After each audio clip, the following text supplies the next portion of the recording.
মনে করেন আপনার 10 বছরের একটা বাচ্চা, আপনার কলিজার টুকরা, আপনি আপনার থেকে তাকে বেশি মহব্বত করেন। আগুন লাগলে আপনি আপনার পিঠ দিবেন, আপনার সন্তানকে দিবেন না, এত মায়া আপনার সন্তানের প্রতি।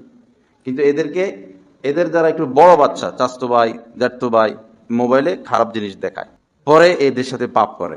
হয়তো আমরা জানি না, কিন্তু আমরা তো জানি ভাই সমাজের অবস্থা। এখন ছেলেরাও নিরাপদ না আমাদের। বিভিন্ন মেসে যে সমস্ত বাচ্চারা থাকে, পড়াশোনা করে, আমাদের কাছে এসরাই চিঠি লেখে, ফোন দেয় যে আমরা তো সবাই সমকামিতে আক্রান্ত, আমাদের বাঁচার উপায় কি? ওয়াইফাই ফ্রি, এগুলো দেখে, সারা রাত দেখে, পরে কি করব? পরে পাপে লিপ্ত হয় পরস্পর। এই বাচ্চাগুলোর বাঁচাবে কে? পরিস্থিতি তো নাজুক। এরপরে দেখুন, আগে তো ছেলেরা রাস্তায় রাস্তায় ঘুরতো সন্ধ্যার পরে, এখন মেয়েরাও সন্ধ্যার পরে রাস্তায় রাস্তায় ঘুরে। বিভিন্ন জায়গায় যে মাহফিলে যাই, দেখি মেয়েরা এই দাঁড়ায় থাকে, হাঁটে হুঁটে, 3-4টা মেয়ে, ছেলে মেয়ে সমানে রাস্তায় রাস্তায় মেয়েরা। কি ভয়ঙ্কর কথা!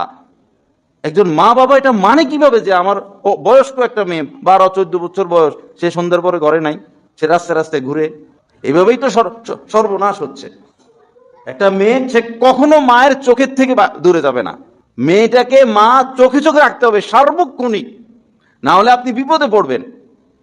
স্কুলে যায়, আসে, পরে চাচার ঘরে চলে যায়, জ্যাঠার ঘরে চলে যায়, পাশের ইউনিটে চলে যায়, নিজের বাসায় থাকে না। দেখবেন, হিসেব করে দেখেন। এখন চাচার ঘরে গেল, এখানে হয়তো চাচাতো ভাই থাকতে পারে, জ্যাঠার ঘরে গেল, জ্যাঠাতো ভাই থাকতে পারে, যায় তো এই উদ্দেশ্যে, যায় গল্প করব, মোবাইল চালাইবো, তা আমরা মনে করি আচ্ছা সময় কাটাইতেছে। তো এটা তো সূচনা, পাপের সূচনা। দৌড়ে কেউ 10 তলা যায় না, আগে 1 তলা উঠতে হয়। এটা তো পাপের সূচনা। এই সুযোগটা দেওয়া যাবে না, দিলে আপনি বিপদে পড়বেন।